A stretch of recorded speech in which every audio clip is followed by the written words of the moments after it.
Siyanibingelela nonke balaleli egameni lenkosi yethu Jesu Kristu. Unkanyiso Bright Zulu lokhulumayo, ngihamba nomfowethu uMhlengi Zondi. Sizovula ngomkhuleko Baba egameni lenkosi yethu Jesu Kristu. Malingcwelise igama lakho Nkosi. Umbuso wakho mawufike. Intando yakho yenzeke emhlabeni njengasezulwini. Siyakubonga uNkulunkulu wethu ophilayo. Wena ohlezi esihlalweni sobukhosi wenza lokho okuthandayo. Siyakubonga Moya Engcwele. Sithi Nkosi kubo bonke abantu abalalele, izwi lakho malibe namandla ngokuthanda kwakho Moya Engcwele, ukuba uphulukise yonke imoya enenkani, engenakuqonda, engaboni inkazimulo yakho, nemoya edala ukuthi abantu bangezwa nokuthi bangaqondi icebo lakho ngeimpilo zabo. Uyiphulukise Nkosi ngezwi lakho elinamandla, abantu bakhululwe njengokuthanda kwakho Nkosi uJesu, baphenduke, babhabhadiswe egameni lenkosi yethu Jesu Kristu, babe nokuqonda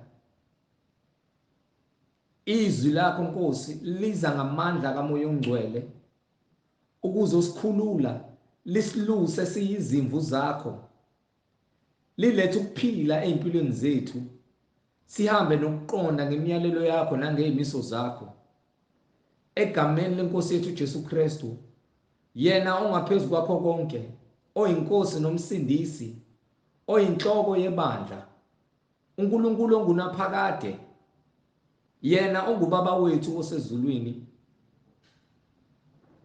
Siyakubonga Nkosi uJesu. Wena omoya munye weqiniso. Siyakubonga Moya Engcwele. Sithi intando yakho mayenziwe njengamanje kubo bonke abantu abalalele. Usuvumile wena Nkosi ukuba impilo zabo zibe ngumhlaba ovundileyo olindele izwi lakho liyimbewu lizongena ngaphakathi kweimpilo zabo.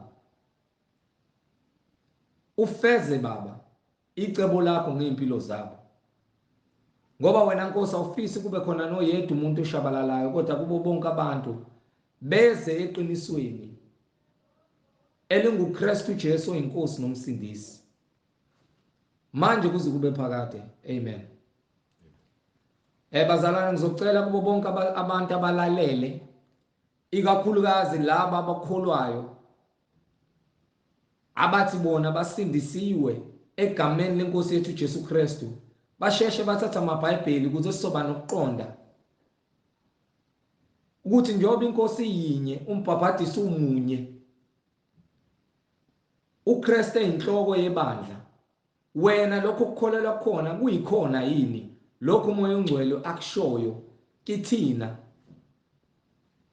esithi siyakholwa inkosi uJesu nomsindisi ongumsindisi weimpilo zethu. Angihambi ngedwa njengoba sengishilo, ngihamba nomfowethu la uMhlengi Zondi. Over to you Nondaba. Amen. Sibonge uNkulunkulu ngamandla akhe. Sibingelele ngegama lenkosi yethu Jesu Kristu, umsindisi aphinde futhi abe uNkulunkulu wethu waphakade. Amen. Sibonga uNkulunkulu ngamandla akhe ukuthi asinike ukuphila, asinike nethuba lokwazi ukuthi siqhubeke nokushumayela ivangeli lakhe, ngokuba konke kungamandla akhe nokwazi kwakhe. Akukho esikwenza ngokuqonda kwethu, akukho esikwenza ngokuthi siplanile, ngokuba ukuplana kwethu kuyizeleze. Uma esethi konke kuyama kuzoma ngesikhathi esifuna uyena. So sike sibonga umusa wakhe esasinikile ukuthi noma kusifica ukufa kungasifici sisebumnyameni, nawe silwela lokho njengoba simla ukuthi ukuze uma kukufica ukufa kungakufici usebumnyameni. Sibonga uNkulunkulu ngabaprofethi bakhe abashiya nezwi, abanika lona kahle hle wabanika izwi ukuthi bashumayele bakhuze abantu ukuba babuyele endleleni yabo yokukhanya, bayeke ukuhamba endleleni ebumnyama, benza izinto ezokungcola phambi kwamehlo kaNkulunkulu. Abantu ngaphambilini bebephila isikhathi eside. Muthi uyabheka eqaleni komhlaba 900 years, 800, 700, but ngokuthi abantu baqala ukukhohlakala, uNkulunkulu wayinciphisa iminyaka wathi uyoyenza ibe 120. So uma wevile iminyaka 120 uzokubusisiwe. Kodwa ke nakhona kuyefana ukuphila kwakhe isikhathi eside kodwa uyisoni, ngoba isiphetho sakho ukuthi uzofa uyesihogweni uma ungaphendukanga uhambe ngendlela kaJesu Kristu usindiswe. Kuningi engikuzwayo kubantu abakholwayo kumabandla ahlukene ngokubona kwabo, but ke izwi lingalijiki. Bangabona ngendlela yabo but izwi likhuluma into eqondile, and uma singalilandeli izwi ukubona kwethu kuzosiholela esihogweni uma singaboni ngendlela uJesu Kristu afuna sibone ngayo. Siyambonga uNkulunkulu ngabaprofethi bakhe, sibonga uJesu Kristu indodana kaNkulunkulu ayithumela ukuze ibe umhlanguli, ibe ngumhlengi, ibe ngumsindisi, ibe isihlabelo esiphelelisiweyo ukuze sisindise abantu owashiya abapostoli bakhe nesiphiwo ekwakumele naso leso siphiwo baqhubeke basiphe abanye, isiphiwo sikaMoya oyingcwele. Kukho ukuthethelwa kwezono uma uphenduka ukubona futhi kufanele ukuthi wena uyisoni, uyakuphenduka. Uma ungaboni ukuthi uyisoni uzaqhubeka uhlale emanyaleni akho, qhubeke nokwenza imikhuba yakhe emibi nokungcola, wenza izinengiso nazo zonke izinto eziholela wena ekubhujisweni. Siyambonga uNkulunkulu, silokho esithola ubufakazi ukuthi munye uNkulunkulu, akanaye umuntu omkhaphayo noma umhlangabezayo noma ubonisana naye. Uzakhele izulu nomhlaba ngamandla akhe nangokuqonda kwakhe. Akekho futhi umlekeleli nofuna futhi ongathi angama phambi kwakhe abonisane naye. uNkulunkulu uzenzela konke ngamandla akhe nangobuhlakani bakhe. So ukuhlakanipha komuntu uqhamuka kaNkulunkulu, namandla obula aqhamuka kaNkulunkulu kulabo abangafuni ukwamukela imiyalo nemfundiso kaNkulunkulu. Incwadi yokuqala yezaga noma isahluko sokuqala kwincwadi yezaga from verse 1 nakwincwadi yamahubo isahluko sokuqala from verse 1 zikhuluma into eyodwa ebalulekile. Nencwadi yamahubo nencwadi yesambulo isahluko sokuqala chapter verse 3 zikhuluma into eyi-1. And uma ukuthi wena lokhu kuthatha kancane, na incwadi yamahubo isahluko sika 22 verse 19 ikhuluma the same thing, eyisibusiso nento esimele ukuyenza thina abantu ukuze sipheleliswe kuNkulunkulu, singeze ukupheleliswa kubantu, ukuze sibonakale sihlakaniphile emehlweni abantu. Mina ngihlakaniphile, mina angisona isiqengqe, angiyena ungqeqe, kodwa uNkulunkulu onginika ukuhlakani ngokuba konke kuqhamuka kuyena. Before ngiqale lencwadi le kunencwadi yaTimothy, yencwadi yokuqala, incwadi yesibili kaTimotheyu isahluko sesithathu from verse 12. Khona kuzobonakala ukuthi ububi nobuhle buqhamuka kuNkulunkulu, and ababi uma bengayeki ukuba babi ngeke kuze kube ngcono kubona. Nalabo abahle uma beqhubeka behlala ebuhleni bukaNkulunkulu bayoqhubeka bathole ukuphila okuphakade, and ukuphila okuphakade kutholakala kuNkulunkulu kuphela. Uma ungakholelwa ukuthi khona ukuphila okuphakade, akuyona indaba kaMhlengi leyo, indaba yakho noJesu. Ngokuba egcineni kwakho konke uJesu uzazambula. Chapter 3 verse 16 or chapter 2 verse chapter 2 or chapter 3 sorry. Sahloko sesibili chapter 3 verse 16. Sengisho incwadi eziningi ngokule lo ncwadi le. Amen. Let's start from verse 12. Incwadi yesibili kuTimotheyu. Yes sir. Isahluko sesithathu verse 12. Yebo, bonke abathanda ukuhamba ngokumesaba uNkulunkulu. Bonke abantu abathanda uNkulunkulu, khona ukumthanda uNkulunkulu, khona ukuzenza sengathi uyamthanda uNkulunkulu. Bonke abamthandayo benza into yonke uNkulunkulu ayishoyo, and into yonke uNkulunkulu ayishoyo kubantu abamthandayo uma bezenza izinto azithandayo uNkulunkulu nezinto azifunayo bayazondeka. Thiwa bayazitshela ukuthi bakholwa kakhulu, bazitshela ukuthi bangcono ngokuba benza lokhu exactly okufuna uNkulunkulu, abenzi lokhu okufunwa abantu, ngokuba abantu bafuna ukwenza izinto ezojabulisa bona ukuze uzobonakala ngazi ukuthi wena uyefana nabo. Kodwa uNkulunkulu akafuni isifane nezwe. Nakwincwadi kaJohane yokuqala, incwadi yokuqala kaJohane ukhuluma the same thing. So uma esheba nje uNkulunkulu usitshela ukuthi bonke abantu abangaphansi kwakhe bazondwa izwe. Lingenza noma ngabe yini izwe ukuze libacindezele lize libasuse phambi kobuso bezwe, ngokuba yini izwe lifuna ukwenza umathanda.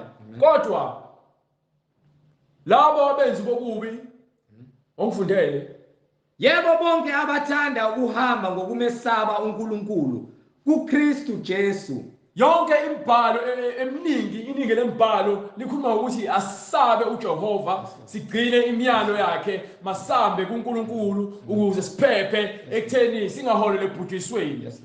Uma ke yonke imibhalo isikhombisa ukuthi thina funa ke simesabe uNkulunkulu, yonke into uNkulunkulu athi singayenzi thina esimesabayo, nayo yonke into abantu abafuna ukuza kuye nabafuna ukuhamba ngaphansi kwakhe ekumele bayenze ukuthi bamesabe uNkulunkulu nezwi lakhe. Phela bonke abathanda ukuhamba ngokumesaba uNkulunkulu kuKristu Jesu bayakuzingelwa. So uhamba ngokuthanda awuphoqiwe. Uhamba ngokuthanda awuzingelwa abantu phela, uzingelwa imimoya egcwele kubantu ekuyiyona uSathane asebenza ngayo ukuze alutha labo bantu abakhiphe ekukholweni.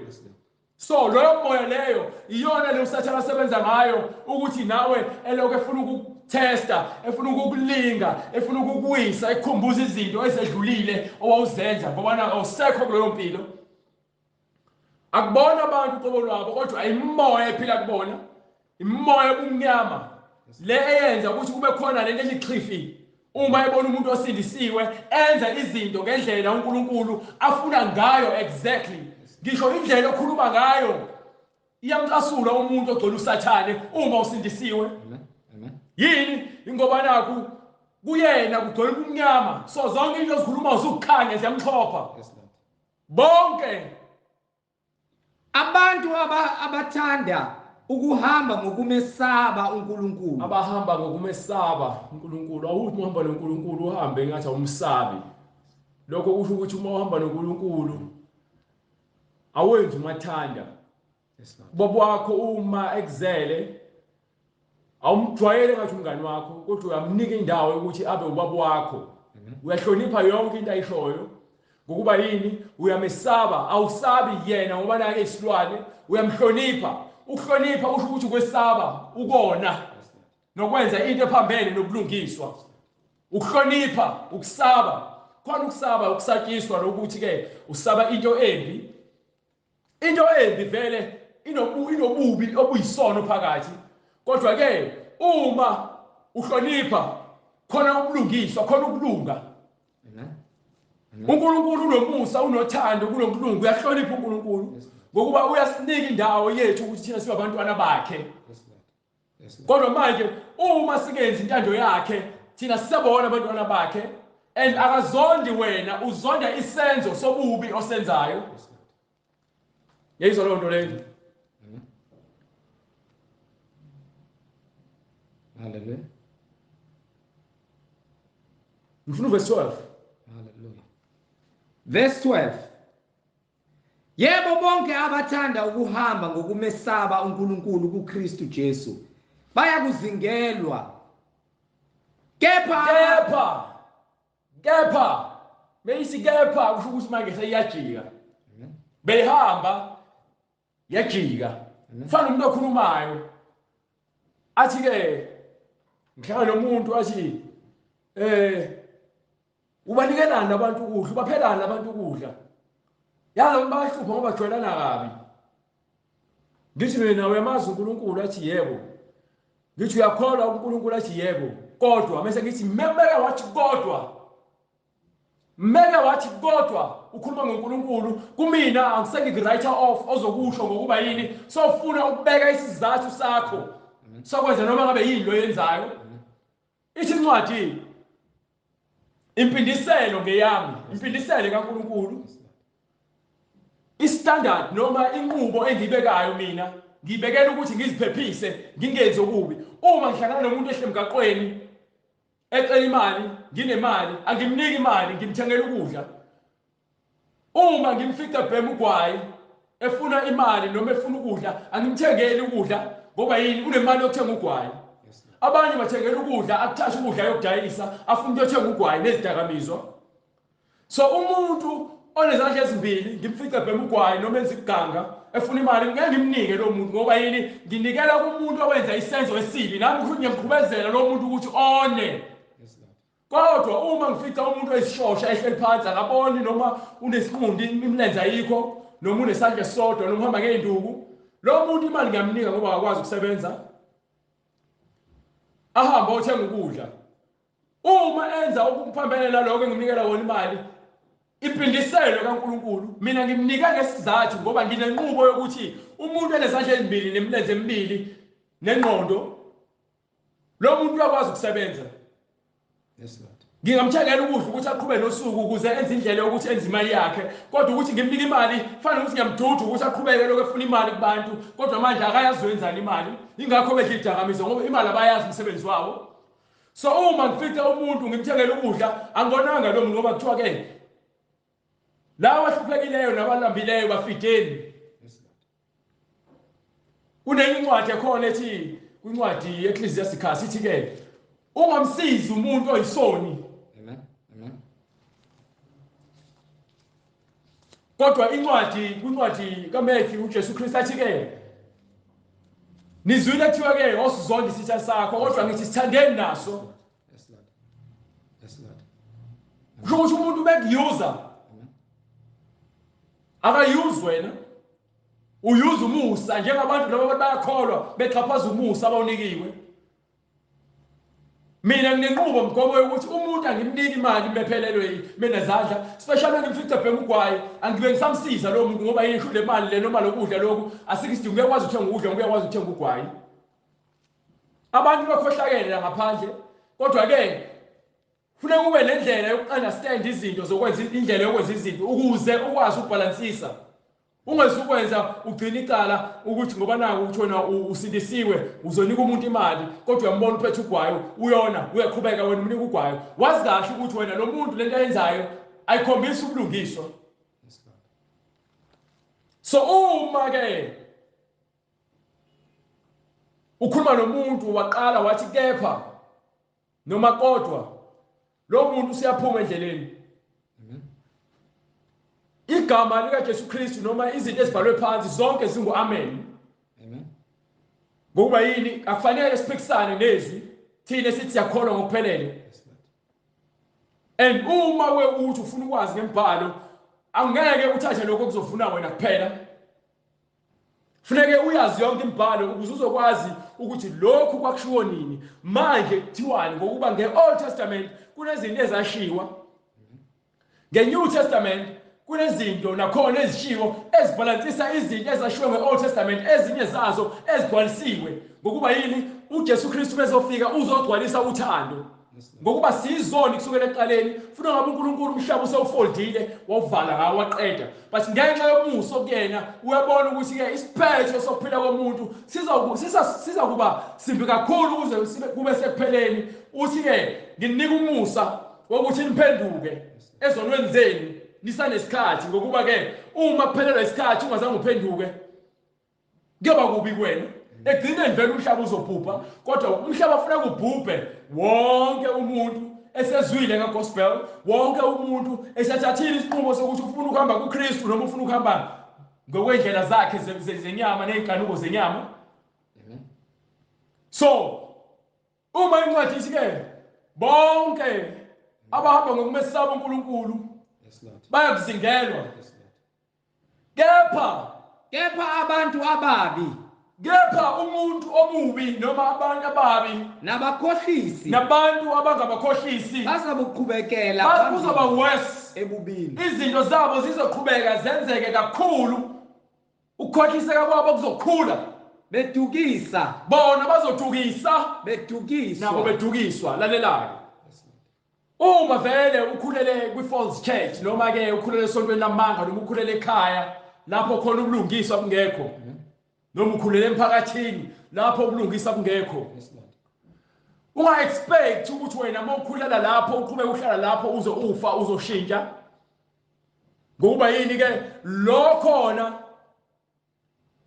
kufundiswa ukudukisa nokukhohliswa nokukhohlisa.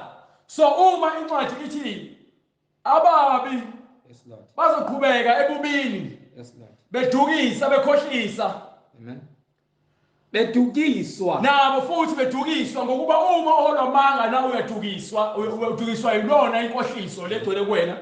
So izinto solonke ziba worse kuwena ngeke kuze kube ngcono. So into ezokusiza ukuthi ke ushintshe indawo uma uzimisele ngokushintsha.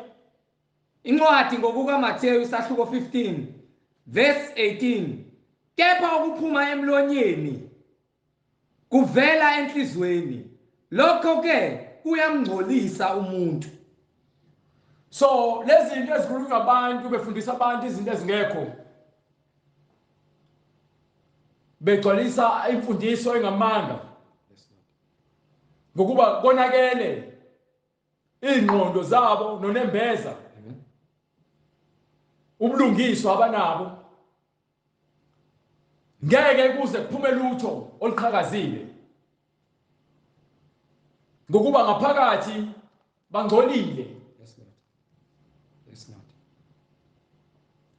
So uma ufuna uNkulunkulu noma ufuna ubulungiswa ufuna isiphiwo ufuna uifa lobuhlakani bukaNkulunkulu hayi bobuhlakani obufundiswa esikoleni lokufundiswa 1+1=2. Sifuna ukuthi ufundiswe ukuthi yini enhle nembi ikuphi okumele ukhethe ngokuba ekhaya uma ubaba engenabo ubuhlakani bukaNkulunkulu nomama engenabo ubuhlakani bukaNkulunkulu ngeke baze bayibone inkinga ukuthi baqabulane phambi kwengane encane. Ngeke baze bayibone inkinga yokuthi ke babuke ama-video noma ama-movie elemkhuba yocansi phakathi kukhona ingane phakathi kwabo ngokuba ingqondo zabo nonembeza kwabo ngcolile and babuka izinto ezibakhohlisayo. Abasibona isidingo sokuthi ingane bayikhuze uma ithi ingane ena-12 years inentombi.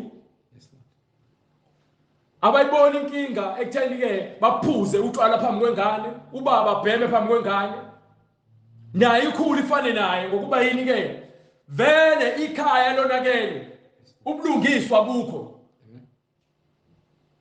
Uma ubaba ke engenayo imali kaBhiya noma exoshiwe emsebenzini noma engenayo imali yagwayi abe nolaka ngokuba lento le ayisebenzisayo imenza ukuthi abe isigqila sayo. So uma engenayo uzizwe ngathi akaphelele agcine sehlukumeza umama ekhaya ehlukumeza izingane ekhaya. Ingakho imizi eminingi phela ngoba yini ke abantu bakhohliswa izinto zomhlaba benze izinto ezojabulisa bona okwesikhashana kodwa ekuhambeni kwesikhathi lezo zinto ziyababhubhisa ukungaphakathi babo noma senze izinto noma ukhuluma izinto ezukufa.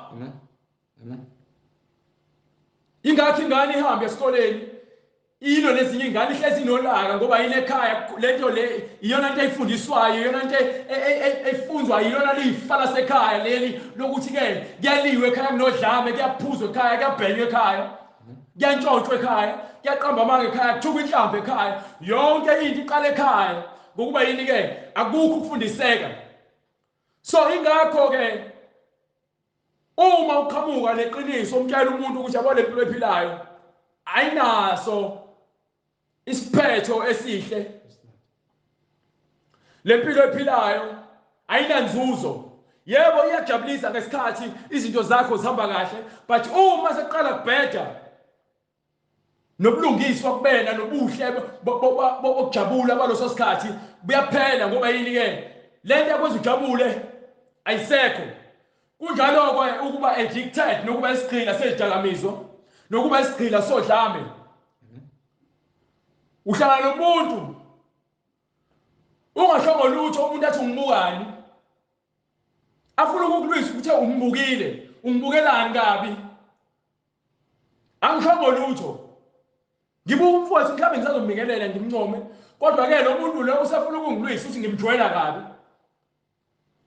Yini ubulungiswa abukho, ugcwele ubuthi ngaphakathi, unolaka ngokuba enhlizweni kuvela izizindlo ezimbi. So uma inhliziyo vele uyifija izinto ezimbi, inhliziyo yakho izoba yileyo nto leyo oyenzayo kuyona.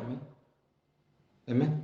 Ukubulala ukhala ngakho ubuka ama-movie okubulala, bebulalana abantu nasekhaya. Uhlala nabantu abayigebengu emphakathini, bakuphathisa ibhamu, ngiphuma khona ngiphathisa ibhamu ezazibulala abantu ngingazi ukuthi ngenzelani. Nami ngoba ngisayingane ngibona ngathi kuyinto eyigugu ngokuba yini le ndawo engikuyona indawo ebhubhile, akekho ofuna ukulunga, bonke ingqondo zabo zibolile, bayazondana, bayantshontselana, bayabulalana. Imicabango yabo nenhliziyo zabo hlezi zenza amacebo, zakha amacebo okwenza izinto ezimbi ngoba yini bacindezela ububi kunobuthi obucindezela abantu ukuze bengezukubona ubuhle bukaNkulunkulu. Mase zoba khona labo abazenza bashumayeli bevangeli, baphenduka osomahlaya namaclown behlekisa ngegama likaJesu Kristu ngenxa ukuthi ke abazi ukuthi kumele bayifundise ngeBhayibheli. Baloba benze ngathi uJesu Kristu weak. So nobani uvela khuluma noma kanjani ngegama likaJesu Kristu. Yini ngoba ukuqonda kukho. Yingakho incwadi ithi ke ababi bazoqhubeka ebini, bekhohlisa nabekhohliswa, bedukisa nabedukiswa imoya babambile. But uma wena ulitholile ithuba, kuyona le ncwadi yaTimotheyu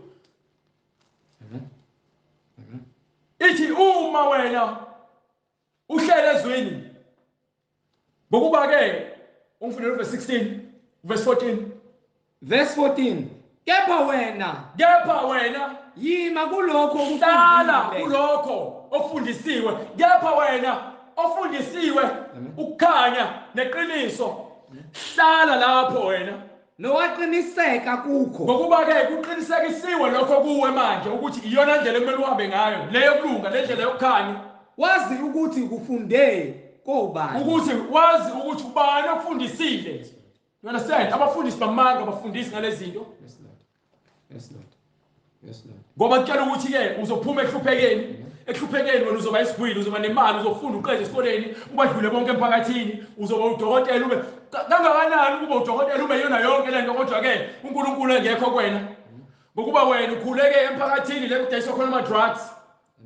Nawe wakhula, thebe sukhulile, wawudokotela yebo, noma wayikhansela, asike sithi udokotela. Bese udokotela soyafika lapha uhlakaniphile, yebo, uneziqu nayo yonke into, uyafunda, uyophasa, uthola umsebenzi. Bese uthola umsebenzi, sofika ngaphakathi esibhedlela, uthola amaphilisi, uyonikela egebengu lezangakini.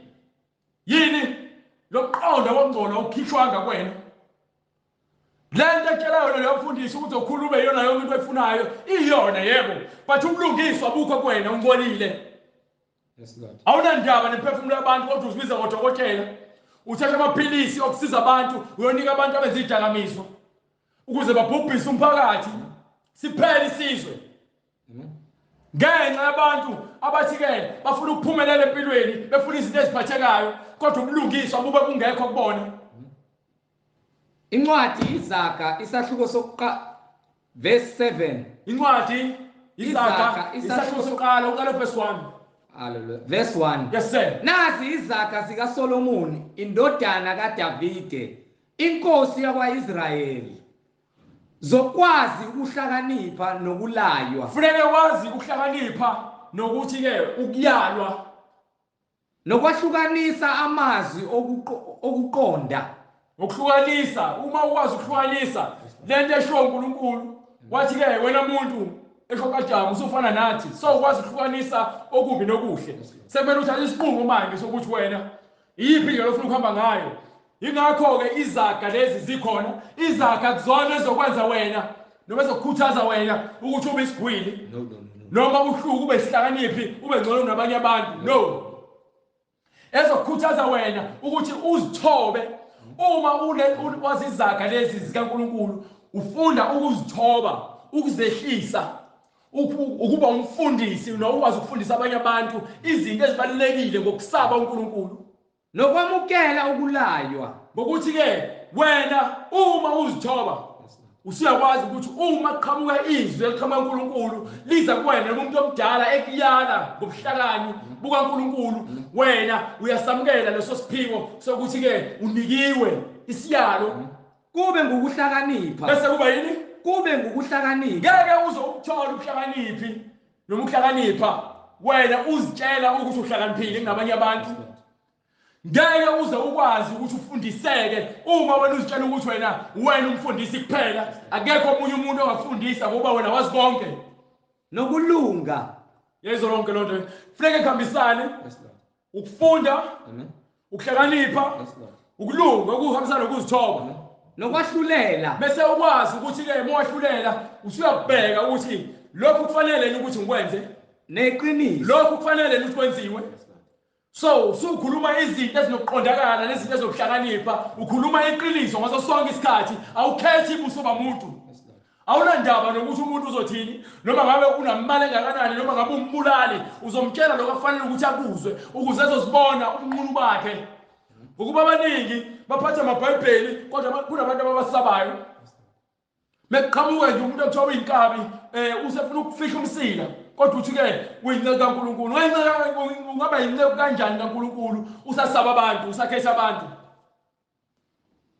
Thini verse 2. Hallelujah. Verse 2 zokwazi ukuhlakanipha nokulaywa. Yes sir. Nokwahlukanisa amazwi okuqonda nokwamukela ukulaywa nokwamukela ukuyalwa kube ngukuhlakanipha bese kuba ukuhlakanipha nokulunga nokwahlulela nokuthi wahlulele neqiniso wahlulela ngendlela elungile nangeqiniso nokunika abangenalwazi ukuhlakanipha. Ngishoyo kufanele ukwazi ukufundisa. Baningi basibiza ngabafundisi but abakwazi ukufundisa ba-weak. Amen. Ba-weak. Uma umfundisi noma umfundisi njengo Jesu Kristu wayengakhethi ubuso bamuntu. Uyinkosi uyisihlupheki uyisigwili noma ngabe uyini ozitshela ukuthi uyiyona.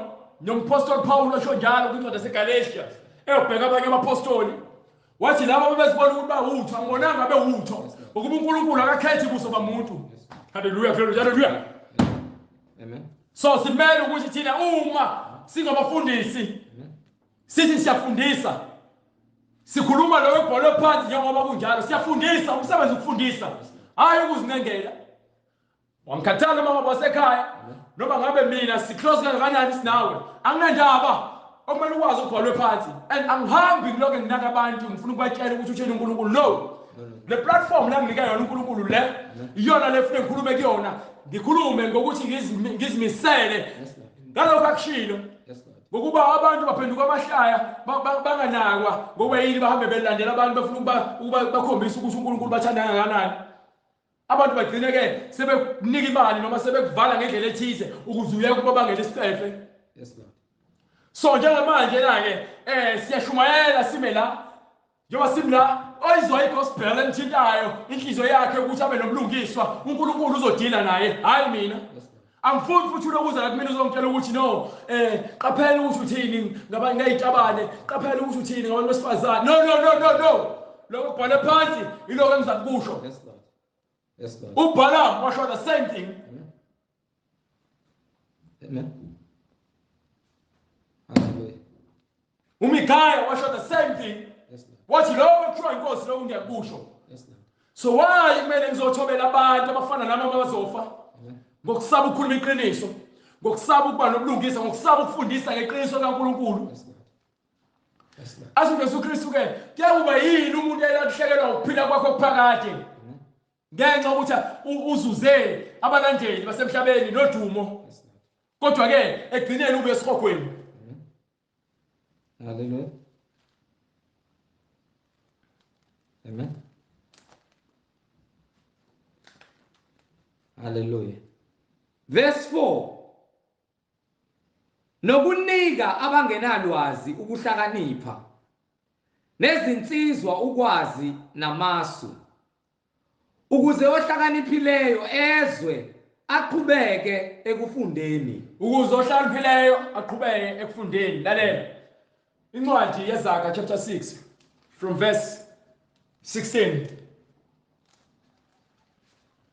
Ungahlakanipha kodwa uma uqala wazenza wena engathi ungcono nabanye abantu suphumile kulayini.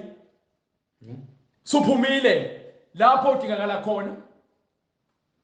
Ngokuba yini ngezwi nangobuhlakani obunikwe nangokuqonda okunikiwe uNkulunkulu. Lokho kunikelwe ukuthi nawe ukutshale kwabanye abantu kube imbewu enhliziyweni ezifundele ukuqonda nobuhlakani.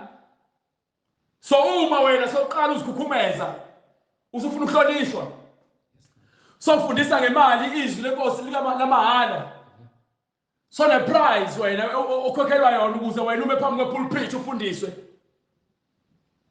uNkulunkulu nezinto azizondayo.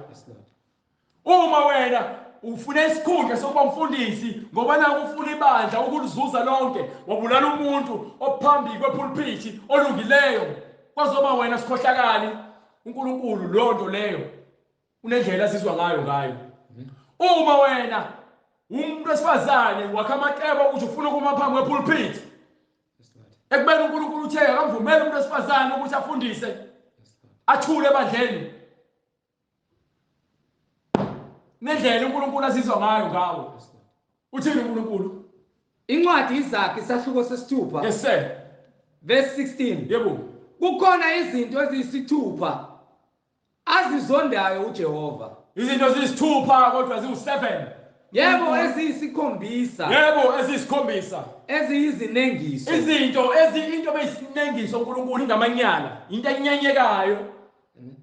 Uma isinengiso phambi kwamehlo kaNkulunkulu into yenzayo ingamanyala eziyisinengiso emphefumulweni wakhe. Ziyisinengiso emphefumulweni kaNkulunkulu. Amehlo azindlayo. Umuntu ozitshelayo. Umuntu oziphakamisayo. Umuntu ozenza ngcono. Umuntu obukela abanye abantu phansi. Amen. Isinengiso ungamanyala phambi kaNkulunkulu. Amen. Nolimi lomanga. Umuntu oqamba amanga lalelayo kubhlungu kakhulu uma kuukuthi wena uthi umpostoli noma uthi umfundisi noma uthi umprofeti noma ngabe uthi umbishop noma ngabe uzibiza ngani uma phambi kwepulpit uqamba amanga uqamba nabantu amanga ukhuluma into engekho. Kubi kakhulu kwakho ngokuba wena igazi lalabantu abakhohlisayo lisezandleni zakho. Yes Lord. So uNkulunkulu umuntu oqamba amanga uyisinengiso ungamanyala phambi kwakhe. Yes Lord. Yes Lord. Emsebenzini uqamba amanga. Ekhaya uqamba amanga. Esontweni uqamba amanga. Amen. Bonke lo hamba khona ufafaza amanga. Amen. Wisinengiso phambi kaNkulunkulu. Amen. nezandla ezichitha igazi abantu ababulala abanye abantu bengenzanga lutho. Umuntu abulalayo owakha amacebo okubulala basheshe ukubulala njengoba kuqala ngithi ngiphuma khona lebehlala khona 17 eMlazi. Namanje basadubulana bayabulalana bathi akho nzuzo. Bonke abakwenzayo abanye bangaphansi kwe-peer pressure bafuna ukuziprova ukuthi bona sebengamadoda, abanye bafuna ukusatshwa, abanye bafuna izikhundla, babanga izinto ezumsangano ezingeke zibenzele lutho. Usuke emakhaya noma ekhaya uyosebenza, ufike lapho uyojoyina amagenge, ufuna ukuthatha amasayidi yini ngokuba uweak.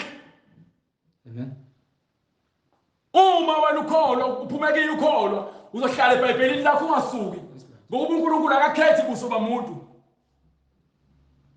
So ngeke uthi ufuna ukuthi ngoba naku ufika labantu bebulala khona nawe ufuna ukuba ingxenye yabantu ababulalayo. Wisibula uma unjalo ekubeni ulazi kahle eBhayibheli lithi ke uNkulunkulu uyabazonda abantu noma uzonda isenzo sabantu abashesha ukuchitha igazi labantu abangenacala. Noma thi unecala lithi iBhayibheli ungabulali. Lithi ungabulali. Nenhliziyo eceba imicabango emibi. Yezo lonto leyo. Cabanga izinto, uyaplana ngosonke isikhathi ukwenza izinto ezikukhohlakala. Uchitha isikhathi sakho sonke. Uplan ukuthi uqamba amaphamanga. Ufundisa abantu amanga. Ubhale phansi isemoni yakho. Into ozoshumayela uyibhale phansi njengoba injalo uyikhulume phambi kwabantu engazi ukuthi ke ngempela uholwa umoya engcwele kanti no uholwa inganuko zakho. Lento oyikhulumayo ayihlangene noNkulunkulu. Khona umehluko phakathi kokushumayela uNkulunkulu nokushumayela iBhayibheli. Nokushumayela ngeBhayibheli. Mina ngishumayela iBhayibheli. Khona abashumayela ngeBhayibheli kodwa abashumayeli ngeBhayibheli. Baliphatha ukuze kube isivikelo sokwenza ngazi ukuthi ke impela bathunywe uNkulunkulu. Ngenxa ukuthi abantu baNkulunkulu bayaphela ngokungabi nalwazi, bayalutheka. Bathenga imithandazo, bathenga izibusiso. Yabantu abacawa amacebo okubakhohlisa bebadukisa. Khona indoda yayikhona eyisesikhathi eside kwincwadi yezenzo. Before kufika abapostoli esikhohlisa abantu abaningi bekholelwa kuyona. Kodwa kwathi kufika abapostoli befundisa abantu ngendlela abantu bakholelwa abapostoli. Naye wajika wakholwa egcineni wafuna ukuthenga isiphiwo sikamoya engcwele. Haleluya. Bamtshela bathi wena le mali yakho nalo ukuziphakamisa kwakho uzoqalekiswa. Ngokuba ufuna ukuthenga into engathengwa. Haleluya. Nina abantu nihambe nikhipha imali nithenga ibusiso nizithelela amalahle emakhandeni. Yini nithukisiwe nilahlekile nani. Nezinyawo ezishesha ukugijimela ebubini. Inyawo zenu ziyashesha ukugijimela ebubini ngezethembiso zabaprofeti bamanga, ngezethembiso zabafundisi bamanga, ngezethembiso zabafundisi bantu besifazane abashumayelayo, nofakazi wamanga ophafuza inkohliso. Abantu abakhuluma izinto ezingekho befakaza ngento engekho. Endabeni engahlangene nawe ngokuthi ufuna ukuthatha isayidi, uthatha ukhulumela into engekho uyafakaza ukuthi lonto ibe khona kodwa uyazi kahle ungamhlophe enhlizweni yakho ukuthi ke lonto leyo ayikho kodwa uthi usindisiwe. Umuntu osindisiwe akawaqamba amanga. Umuntu osindisiwe akaphuza utshwala. Umuntu osindisiwe akafemi. Umuntu osindisiwe akaphingi. Umuntu osindisiwe akabulala akachitha igazi. Umuntu osindisiwe akahlabela amadlozi. Umuntu osindisiwe akantshontshi. Umuntu osindisiwe ukhuluma iqiniso kuphela. Noma ngabe kuthiwa ubhlungu kangakanani uzokhuluma iqiniso. Yini ugcwele ubulungiswa. Ulungisiwe ngaphakathi. Umphefumulo wakho uqondisiwe. Awusaphili enyameni, usuphila ngokukamoya engcwele. Umoya engcwele uNkulunkulu akayena umqamba amanga. uNkulunkulu akazisoli. Amen. Akaphenduki. No. Into azisola ngayo ukuthi wakho umuntu wamphoxa kuphela. Kwamphatha kabi lokho ukuthi ke ngakhila umuntu ngomfanekiso kwami kodwa umuntu ongayenza intando yami. Kodwa still khona kunjalo wamnika umusa nothando nesikhathi ukuthi ke umuntu alungiseke. So ungabi wiphiqiphiqi nomzenzisi uthi uyikholwa kodwa ke ufakaza izinto zamanga. Ufakazi wezinto zamanga uyavumelana nezinto ezingelona iqiniso. Thu umfundisi nomshumayelo umvangeli nomprofeti. Hallelujah. Ubhizi umi nomuntu othi uyikhansela. Hallelujah. Noma umongameli ukufakazisa amanga ukutshela ukuthi ke batshela abantu ukuthi ngoba wena uphathe iBhayibheli batshela abantu ukuthi no sizobenzela ukuthi bazokholwa wena. Na ufike ume lapho uthi ake egameni likaJesu Kristu sinako kuzokwenzeka. Ukuba abantu ba weak ekukholweni bavumela lezo zinto ukuthi zenzeke. Nivunyiswa amaphiqiphiqi amaxoki uma uthatha ithemba lakho libeka kumuntu qaleksiwe. Obanga ukuxabana phakathi kwabazalwane. Abantu abafike ebandleni bezoxabanisa abantu nabade bevele bekholwa bebanga izikhundla. Uyakusiza ngani ukuthola isikhundla ebandleni? Yini oyifunela isikhundla? Waphela ke uNkulunkulu uthi sinesandla nengalo nonyawo nemqala nekhanda konke kusebenza emzimbeni owodwa. Wena waye ufuna ukuba nesikhundla esingaphezulu kwabanye abantu? Waye ubona ukuthi ingcono uma khona isikhundla esingaphezulu kwabanye abantu? Ngoba uma uNkulunkulu ekunike isiphiwo sokuthi ushumayele ivangeli, uyoshumayela ivangeli. Kukusiza ngani ukuthi wena ufuna ukuba umfundisi kodwa ukwazi ukufundisa? Ngoba ufuna isikhundla. Khatha abantu esontweni enze zonke izinto ezokungcola lezi ngenxa ufuna isikhundla. Hallelujah. Incwadi yamahubo isahluko sokuqala verse lokuqala. Ubusisiwe umuntu ongahambi ngeziluleko zababi. So isibusiso esiqhamuka kuNkulunkulu esokuthi ulandele imfundiso yakhe njengoba injalo.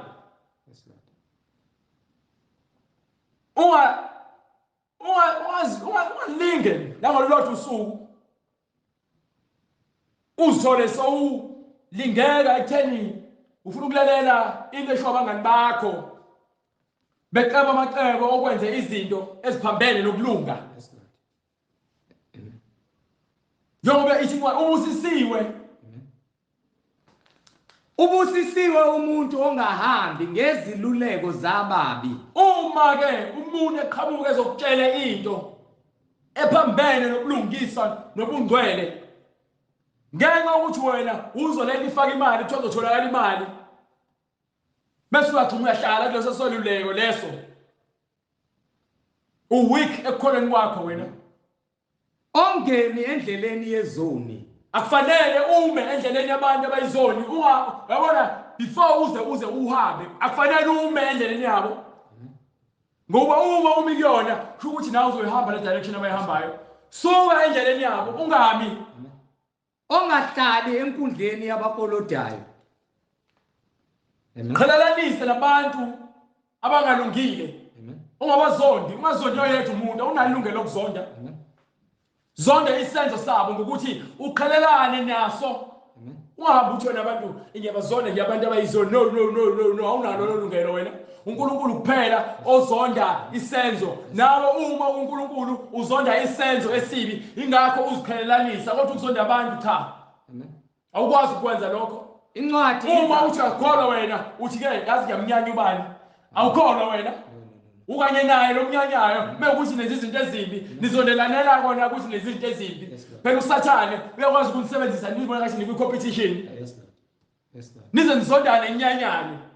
Ingakho ethi uNkulunkulu uyabazonda abantu ababanga amacebo angalungile. Yini ngokuba usathane usebenza ngathi nikwi competition. Amen. Incwadi zakhe isahluko sokuqala verse 10. Ndodana yami uma izoni zikuyenga so uma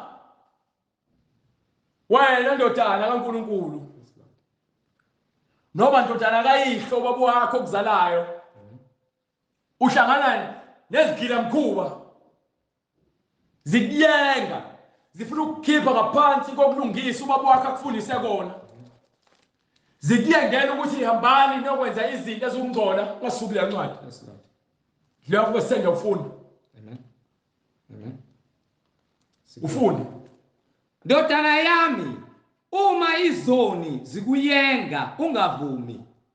Umyalelo lo Yes, Lord. onikiwe. Yes. Uma izoni usuhlala nabangani. Wena uyasondela wena. Yes,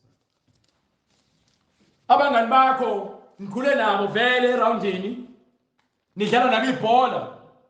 Nihamba nabo niyojoba ofishi, niyobhukude emaxhaphozini amanzi.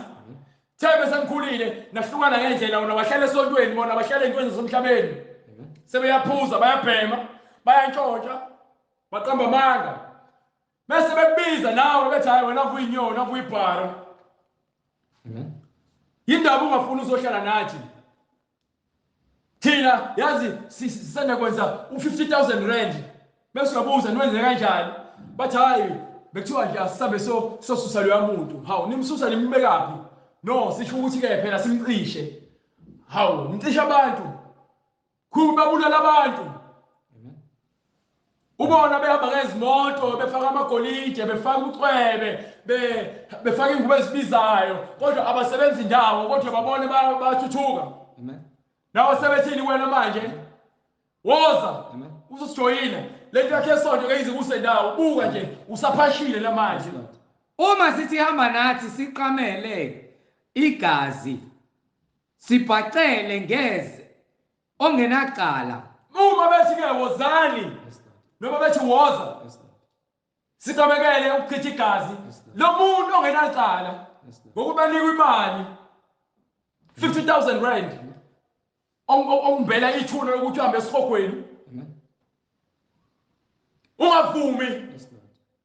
Sibagwinye bezwa. Ungavumi. Amen. Ngikho ke bazitshela ukuthi bane-backup engakanani kumabhoza abo. Baphatha izibhamu emini kapha. Abasabi umuntu bayasaywa emphakathini. Wena hlala esontweni. Yes, Lord. Hlala uyinyoni kuKristu. Yes, Lord. Ungaphumi. Ngokuba ke uziqongelelela ukuphila okuphakade bona bazimbela ithuna. Bezimbela ithuna nje impilo yabo ebusuku akukho ukujabula.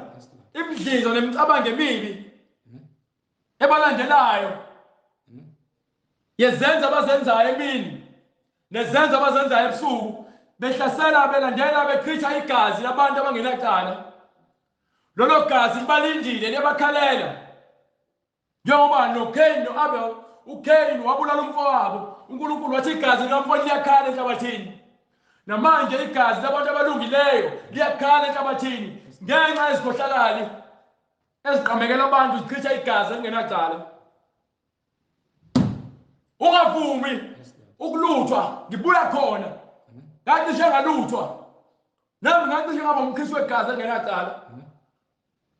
Ngamandla kaNkulunkulu wangisindisa. Njengoba namanje ngisamila ngikhuluma. Angaze ngigwaze umuntu. Angaze ngidubule umuntu. Kodwa ngangishaya inqindi ngishaya abantu. Ngangilwa, ngikhule ngiqashazwa. Ngingenayo ubaba nobhuti, abanye benobhuti nobaba. Uma beshayiwe bahambe bayokhala emakubo babuye obhuti babo babalwele. Abanye obhuti babo babedutshulwa, bedutshulela ukuthi ke kade emlwela. Babengathintwa yini banobhuti abayiqhwaga. Obhuti baba bekho namhlanje. Kwabona sebephenduka izibotho, baphenduka igqila, zotshwala, zedakamizwa. Uma bengibona bayathuka. Ngokuba ngisabukeka ngimncane bona bakhulile nami kodwa sizalwe ngeminyaka efanayo. Ngizama ukutshela ukuthi wisula uma ukholwa, wisilima uma usonta. Wisilima uma wena ukholwa uNkulunkulu ngokuphelele. Kubantu kodwa ke uNkulunkulu wena uyindodana enhle. Ingakho ukhuza kuthiwa ke ungavumi. Yes, Lord. Yes, Lord. Yes, Lord. Ungavumi. Uma kuthiwa wozani, woza besontonke. ndodana yami ungahambi nazo endleleni ungahambi nezikhohlakala endleleni ngokuba ke uma zificwa nawe ayikho into ehlanganisa nabantu abayizoni unqela bona ngokuba ke uma ohamba nabo uma beficwa ufa nawe uzobalwa nabo uma imisebenzi yabo isibalandela nawe utholakala phakathi kwabo nawe ubalwa nabo unqande unyawo lwakho emkhondweni yazo uzofela emanyaleni uma uzoqhubeka uhlala nezoni ngokuba nawe uzophenduka isoni noma ungesona isoni uzosolwa njengesoni so awuna ngimtshela ukuthi wena une excuse ukuthi abangani bakho nakhula nabo uJesu Kristu ehlala nezoni uJesu Kristu uthi ngizele uzosindisa izoni wena usindisa izoni uhle nazo lapho usine kubala ngoba yini uyabasaba uzama ukuba uzincengela kubona uzobonakala ngathi ukuthi nawe utough awukho tough uweak ngoba into omane ongabe yenza hamba ohlala eBhayibheli lakho ufunde iBhayibheli lakho ube isilima lapha kuKristu phela into ongabe yenza amen ngoba yini ufuna ukusindisa umphefumulo wakho akufanele uficwe nezoni amen akufanele uhambe indlela noma uma endleleni yezoni incwadi yesambulo sahluko 2 sahluko sokuqala verse 3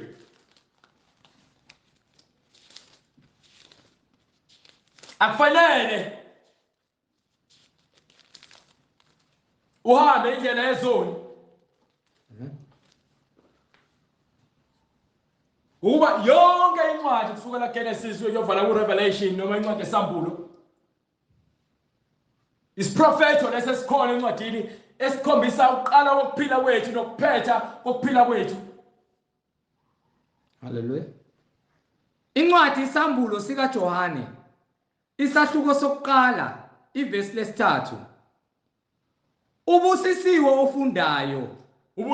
ofundayo nabo abawezwayo amazwi alesi siprofetho isibusiso sehlela umuntu olalelayo imfundiso elungile isibusiso sehlela umuntu ozithobayo nozehlisayo azinikele enkosini amen amen isiqalekiso sehlela labo abaphambanayo nemfundiso engcwele ingakho incwadi ithi ke zisindiseni angeke uzusindiswe ngenkani lethiwa zisindiseni ingoba indlela ibekiwe phambi kwakho ezokusindisa wena into omane uyenze ukuthi uyithabathe indlela ezokusindisa kulesizukulwane esiphambeneyo angeke usindiswe ngenkani ngeke uzusindiswe ngokulunga kwakhe emehlweni akho uzosindiswa ngento ebhalwe phansi eBhayibhelini phela angikhathali ukuthi ngabe ufunde kangakanani kodwa uma ungakwenzi ukubhalwe phansi eBhayibhelini akuzokusindisa wena uyesihogweni nebandla lakho neqembu lakho labangani bakho leli ehlala enyuka nalo neqembu labantombazane labaniqoka nqunu namgaqweni nesihogweni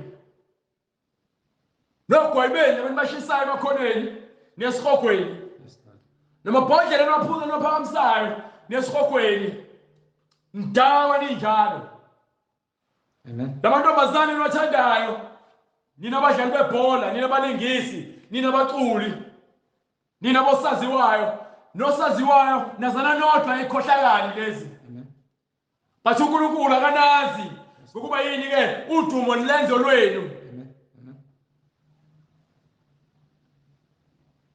sonke fanele sidumise uNkulunkulu munye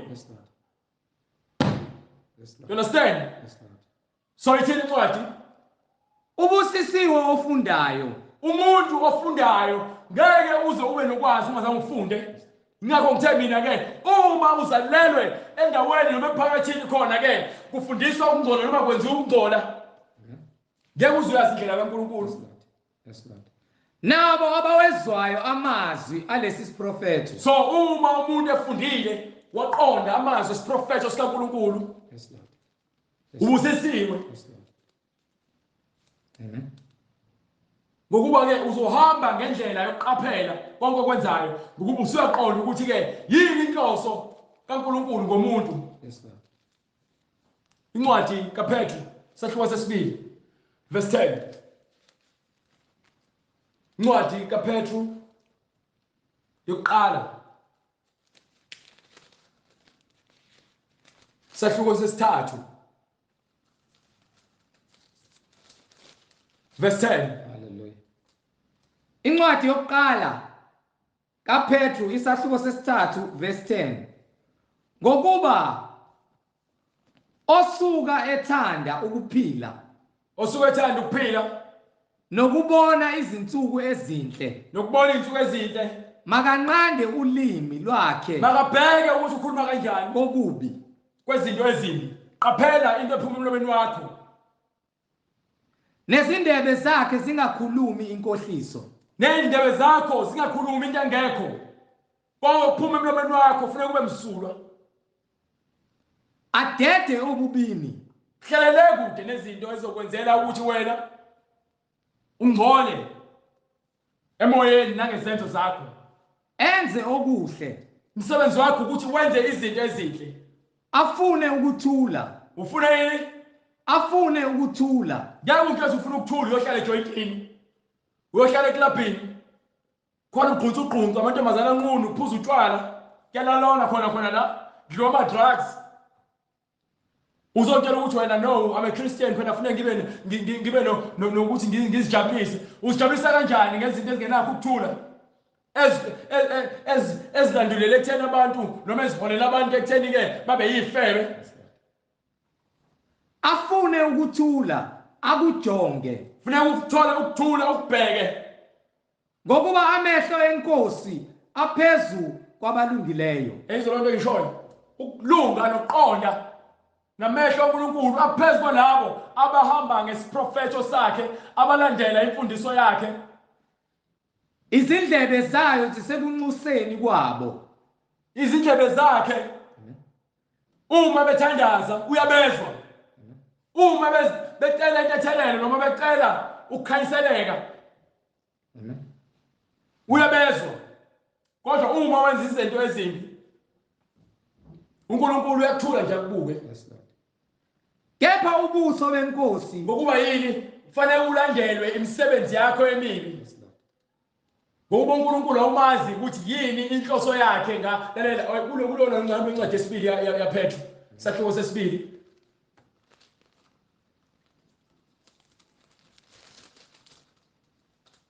Yes, Lord.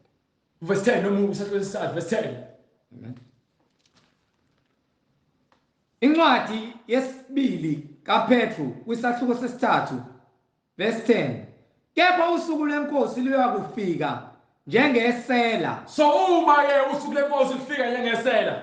Mhla amazulu eyakudlula. Uzwane kuphela yonke into. Ngokuhlokoma. Kuyakusha konke. Yonke into kufuneka isho, kufuneka kuphele konke umhlaba nezulu nelanga nenyanga nenkanyezi nesibhakabhaka. Konke kufuneka kushe kuphele. Kubhidlike nomhlaba nemisebenzi yawo. Nakho konke phakathi emhlabeni uyasebenzile nokwakhiwe kufanele kushe kuphele. Njengokuba konke kuyakubhidlika kanjalo. Njengoba konke kuzokwenzeka kumele ukuba nibe ngabantu abanjani. Wena kumele ube kusiphi isimo na? Eyiphi indawo ekumele utholakale kuyona? Ekuhambeni okungcwele. Ukhamba okugcwele noma ukhamba obubini. Uma uhambe emngcweleni funeka uhambe ngokumesaba uNkulunkulu. Uma umhlaba uphethwe wena uhamba ngendlela elungile. Ngokuba akuyona inhloso kaNkulunkulu ukuthi sibhubhe. Yebo umhlaba uzobhubha. Yebo inyama esiphila kuyona izofa. Kodwa imphefumulo yethu yona ngeke ize ife. Ngoba ngisho usukhona esihogweni akusho ukuthi ke uyobe usufile. Uyofa okwangona phakade esihogweni. Uyobe uhla esihogweni imihla yonke yokuphila kwakho esihogweni okwaphakade. So uma uzohamba emngcweleni zihlanze usihlambulule uzihlangule Amen. kwemisebenzi yenyama engungcolo uNkulunkulu angahambisani nayo. Yes, Lord. iBhayibheli lilonke likhuluma ngaleyo nto yonke lesikhuluma ngayo ukuthi wena fanele uzihlambulule uzihlangule uzibeke endaweni lapho uKristu afika afundisa abafundi bakhe ukuthi abasifundise nathi ukuthi sibe kuphi ukuze samukele isiphiwo sikaMoya Oyingcwele. Nathi kufanele sibe ngcwele. Ngiphi incwadi yeZenzi sahluko sesibili. Nathi simele ukuthi sibe ngcwele. Asinakho ukuzilandulela. Asinakho ukuthi uNkulunkulu no ngangisazama ukuba ngcwele no uNkulunkulu akanandaba nalonto le ngokuzwile izwi. It's either wena ufuna ukwenza izinto zenyama noma ufuna ukwenza izinto zobungcwele. Uma usuzibona ukuthi uyisoni wena uzohamba indlela enhle indlela yokulunga. But uma usafuna ke ukujabulisa inyama uzoba nayo lokuzilandulela noma excuse ukuthi wena hayi bengisazama kunzima. Akukho nzima. Amen. Kunzima udla esihogweni. Uyinikiwe ichance noma unikiwe ithuba wangalisebenzisa ngokuba yini ubusafuna wena ukubhiyoza wehla wenyuka upenda inwele ugqoka amabhlodi abukila vesizini ugqoka impahla ezincane nezikete ezincane nemathayithi veza ama cleavage njengoba amathathu nifaka ama gold chains nifaka ama rings nifaka ama grills nichoma nihamba ngemoto ezibizayo ezintshontshiwe nihamba ngemoto ezibizayo ngemali yegazi. Yes, Lord. Nikembula namuntu osifazane lidayisa ngemzimba. Wena uthakatha omakhelwane wena unika abantu imithi ukuthi ake abathwale banika izinyongo banika otoloshe ngokuthetha esihogweni. Uma ungafuni ukuthi isehlo sesihogo sikwehlele wathini uphethe phendukani Yilowo nalowo abhaphathiswe. Phendukani ezonweni zenu yilowo nalowo ufuna abhaphathiswe Egameni likaJesu Kristu. Kukho ukuthethelelwa kwezono zenu. Kukho ukuthethelelwa kwezono zenu. Khona niyakwamukeliswa. Yobe sowunikwa noma sowuphiwa isiphiwo sikaMoya Oyingcwele. Yes, Lord. Yes, Lord. Ngokuba isithembiso ngesenu. Isithembiso esenu sabantwana benu esababonke abakude bonke. Inkosi uNkulunkulu wethu eyakubabiza wafakaza nangamanye amazwi amaningi wabayala wathi zisindiseni kulesizukulwane esiphambeneyo. Zisindiseni kulesizukulwane esiphambeneyo. Uma uzwa ukuthi izwi liyakuthinta besibona isidingo sokuphenduka yobe sosithinta inamba soyishiya sokwenza okusemandleni ukuthi sifinyelele kuwe uthina ubhaphathisiwe egameni likaJesu Kristu. Ilona kuphela igama lokubhaphathiswa. Uma ubhaphathisiwe egameni likayise nendodana uMoya Oyingcwele ubani uyise ubani indodana ubani uMoya Oyingcwele. Igama elithi uyise uJesu Kristu, igama elithi indodana uJesu Kristu, igama elithi uMoya Oyingcwele uJesu Kristu. So konke seqoqiwe loso siprofetho leso noma loso sisho esashiwo ke uJesu Kristu esitshela abafundi bakhe isona lesesikhulunywayo kwincwadi yezenzo sahluko sesibili verse 38. Phendukani yilowo nalowo abhaphathiswe egameni likaJesu Kristu. So umele ubhaphathiswa egameni likaJesu Kristu ngaphansi kwamanzi ungafafazanga ngamanzi ungathelwanga ngamanzi ungafafazanga ngamanzi ucwiliswe ngaphansi kwamanzi egameni likaJesu Kristu uphume lapho usuyisidalo esisha. Kukho ukuthethelelwa kwezono zenu. Uyobeke sothethelela izono zakho. Khona niyakwamukeliswa isiphiwo sikaMoya Oyingcwele. Amen. Amen. Baba egameni lenkosi yethu Jesu Kristu uNkulunkulu onamandla wena uyinkosi nomsindisi wena Nkosi ungcwele ubize bonke abantwana bakho ukuba bahambe ngomngcwele Siyabonga baba ukuthi ukuqala kokuhlakanipha kungukusaba uJehova nokugcina imiyalelo yakhe yena ongcwele. Baba, siyalibonga izwi lakho eliyimbewu alingene lamkelwe nabantwana bakho bonke laba baba abalizwayo izwi likamelusi, labo abalizwayo izwi lika baba wethu osezulwini obiza bonke abantu ekuphendukeni. Khazimuliseka Nkosi uJesu ngezwi lakho moya ongcwele osulukhulumile kubantu bakho. Intando yakho yenziwe, baphulukiswe baba bonke ababobophekile emandleni yobumnyama, wena ube ukukhanya empilweni zabo. Baphathise egameni lenkosi yethu Jesu Kristu kukho ukuthethelelwa kwezono zabo. Uze Nkosi ubanike nesipho sika moya ongcwele esiyisithembiso osithembise sona wena Nkosi uJesu kubo bonke abangamadodana namadodakazi ombuso wezulu ababiziwe ngecebo lakhe elihle wena ongaphezulu kwakho konke. Egameni lenkosi yethu Jesu Kristu manje kuze kube phakade. Amen. Bazalwane, kubo bonke abadinga inamba, abanemibuzo nabafuna ukubhabhadiswa nabafuna ukuqonda, inamba thatha ipeni ubhale 066 566 9245. Ngizoyiphinda 066 566 9245. Siyatholakala na ku-email address, sheshisa-ke ubhale email address izwilenkhosi.ujesukristu@gmail.com. Email address ithi izwilenkhosi.ujesukristu@gmail.com. Siyatholakala na ku-YouTube. Mufuna ukusharisha kubangani bakho intshumayelo bezwe babone bathatha isikhathi sokuphinda intshumayelo. Izwi lenkosi uJesu Kristu iyona ihandle leyo, ungasubscribe izwi lenkosi uJesu Kristu.